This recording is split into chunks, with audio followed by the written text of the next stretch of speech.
इंदौर में फिर से स्कूल का नया सत्र शुरू होने वाला है, जिसको लेकर स्कूल संचालक और पालक संघ ट्यूशन फीस को लेकर फिर आमने सामने आ गए हैं। ऐसा ही एक निजी स्कूल की मनमानी का मामला सामने आया है, जिसका पालक संघ ने विरोध किया है।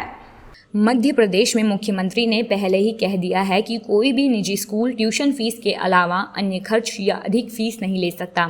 इसके बावजूद भी कई निजी स्कूलों की मनमानी का दौर जारी है।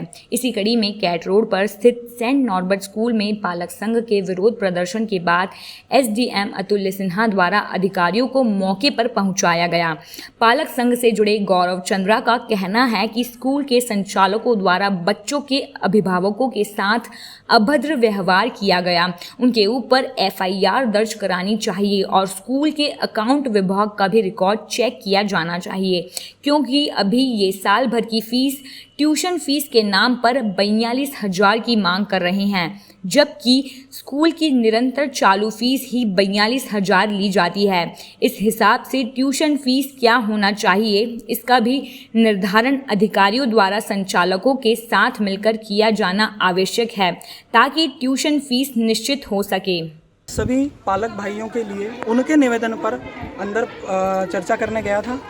माननीय प्रतुल सिन्हा जी, जो हमारे यहाँ के एसडीएम हैं, उन्होंने किसी सक्षम अधिकारी को यहाँ पर भेजा है। मैंने उस अधिकारी से ये कहा कि मैं आपको न्यायाधीश मानता हूँ यहाँ पर, और आपके समक्ष अपनी पीड़ा स्पष्ट रूप से रखेंगे।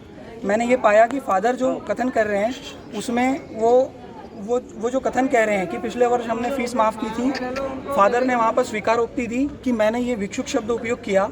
न्यायाधिकारी जो थे उनके सामने हमने अपनी पीड़ा का बखान किया। हमने कहा कि स्कूल के 7 वर्ष, अगर 7 वर्ष के मौजूद नहीं हो सकते तो 5 वर्ष के जितने बही खाते हैं उसकी जांच करवाई जाए। 5 वर्ष में इन्होंने जो पैसा लिया है उसमें कितनी ट्यूशन फीस होती है उसकी जांच करवाई जाए। और ये 5 वर्ष, जो 2 वर्ष का कोरोना काल हो गया और उसके पहले 3 वर्ष का कोरोना काल नहीं था, तो इससे तय हो जाएगा। ट्यूशन फीस की एक परिभाषा गढ़ी जाए कि वास्तविकता में ट्यूशन फीस किसे माना जाए। क्या 42,000 रुपये पूर्ण की पूर्ण जो पहले भी ये लेते थे उसी को पूर्ण अभी ट्यूशन फीस कह देना सही है?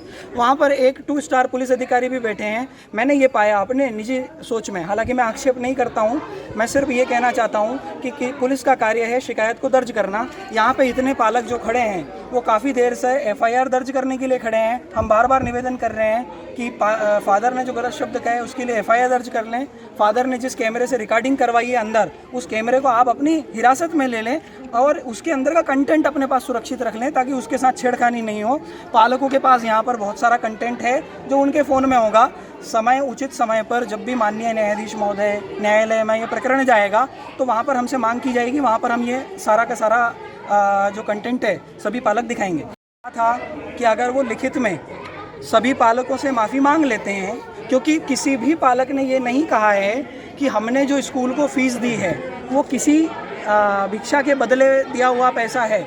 हम इस भिक्षा शब्द का प्रतिकार करते हैं। हमने सेवा शुल्क दिया है शिक्षा का, और अगर हम यहाँ पे रियायत चाह रहे हैं तो भिक्षा या भीख नहीं चाह रहे हैं। जो फादर समझते हैं यहाँ पे सारे पालक जो हैं वो एक अधिकार के तहत जा रहे हैं और न्यायोचित अधिकार है। माननीय मुख्यमंत्री जी का भी कथन है कि शिक्षण फीस लो।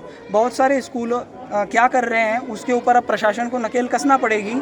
और मुझे लगता है हमारे यहाँ के एसडीएम बहुत अच्छे व्यक्ति हैं, बहुत सुलझे हुए व्यक्ति हैं, प्रतुल सिन्हा जी, और निश्चित तौर पर एक कड़ाई से 5 या 7 साल की अगर इनकी बैलेंस शीट खंगा लेंगे तो वो एक बहुत बड़े निर्णय पर पहुँचेंगे और इससे यहीं पर राहत नहीं मिलेगी, अन्य को भी राहत मिलेगी। अभी स्कूल में ट्यूशन फीस को लेकर ट्यूशन फीस के नाम पर पूरी फीस वसूली जा रही है। मैं इस गलत जो कारण हो रहा है इसके लिए तत्काल प्रभाव से अपना भोजन त्याग कर रहा हूँ। मैं घर पर भी भोजन नहीं लेने वाला हूँ। आप लोगों को ये वचन देता हूँ, जब तक ये फादर लिखित में माफ़ीनामा नहीं देंगे तब तक मैं भोजन नहीं ग्रहण करूँगा। मेरा नाम गौरव चांडक है, मैं ट्रेजर फैंटेसी का रहवासी हूँ। और इन लोगों ने सभी ने आज ये धूप में खड़े हैं, बुजुर्ग भी हैं, माताएं बहनें भी हैं, अगर ये इतनी श्रद्धा और इतनी शक्ति के साथ में डट सकते हैं और इस तरह से कोई अनाचार कदाचार करेगा तो हम उसका प्रतिकार करेंगे और संवैधानिक दायरों के अंदर करेंगे। आपसे अभद्रता की गई कि इसके लिए आप एफआईआर दर्ज कराने राउत थाने जा रहे हैं या नहीं जाएंगे? हम लोग यहाँ पे कौन सा थाना लगता है, अभी हम तो बहुत साधारण व्यक्ति, हम कभी पुलिस गए नहीं, तो हम आप लोगों से ही जानना चाहते हैं कि यहाँ कौन सा थाना लगेगा। ठीक है, तो हम राउत थाना लगता है तो हम राउत थाने जाएंगे, सभी पालक जा रहे हैं, वहाँ पे हम एफआईआर दर्ज करेंगे। बहरहाल अब आगे देखना होगा कि प्रशासन क्या कार्रवाई करता है। Bureau report, Khabarkosh news, Indore.